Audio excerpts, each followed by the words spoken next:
പഴവങ്ങാടി ഗണപതി കോവിലിൽ നിന്നാണെങ്കിൽ SP പോകുന്ന റോഡിന്റെ സമീപത്താണ് ഈ മഹാബോളി ഇരിക്കുന്നത്. പത്മനാഭ ടെമ്പിളിൽ നിന്ന് വരെയാണെങ്കിൽ അവിടെ നിന്ന് ലെഫ്റ്റ് തിരിയുമ്പോഴാണ് ഈ മഹാബോളി സ്ഥാപനം ഇരിക്കുന്നത്. ബോളി കഴിക്കണമെങ്കിൽ ഒന്നെങ്കിൽ പാൽപ്പായസം, അടപ്പാൽ പായസം, ഇത് രണ്ടുമാണ് അതിന് മെയിൻ.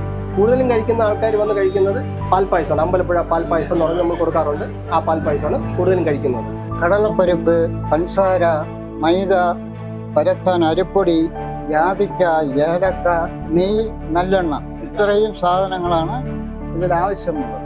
ആദ്യം പരിപ്പ് വേവിച്ച് അതിനെ ഊറ്റിയെടുത്ത് അതിലേക്ക് വാർത്തിലിട്ടതിന് ശേഷം വീണ്ടും ആദ്യം പരിപ്പ് തട്ടിയതിനു ശേഷം പഞ്ചസാര തട്ടി നല്ല വരട്ടിയെടുക്കണം. നല്ല വരട്ടിയെടുത്തിട്ട് ഗ്രൈൻഡറിൽ അരച്ച് തരിയില്ലാതെ നൈസായിട്ട് അരച്ചെടുക്കണം.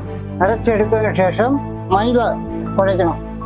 മൈദ ഒരു മയത്തിൽ കുഴച്ച് അതിൽ നല്ലെണ്ണ വീഴ്ത്തി കുറച്ച് നേരം വെച്ചേക്കണം.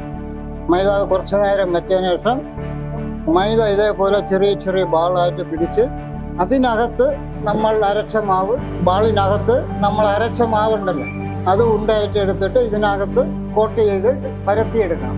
പരത്തിയെടുത്ത് കല്ലിലിട്ട് വെന്ത് വരുമ്പോൾ അതിനെ തിരിച്ചിട്ടതിന് ശേഷം നെയ്യ് തെളിച്ച് നമ്മൾ എടുക്കുക. മഹാബോളിയാണ് ലൈവായിട്ട് തിരുവനന്തപുരത്ത് ആദ്യമായിട്ട് മഹാബോളിയാണ് ലൈവായിട്ട് തുടങ്ങി. അതാണ് മഹാബോളിയുടെ ഒരു പ്രത്യേകത. ദൂരെ നല്ല ആൾക്കാർ ഇഷ്ടം പോലെ വരുന്നു. ഇത് അറിഞ്ഞറിഞ്ഞ് ഇഷ്ടം പോലെ ആൾക്കാർ വരുന്നു.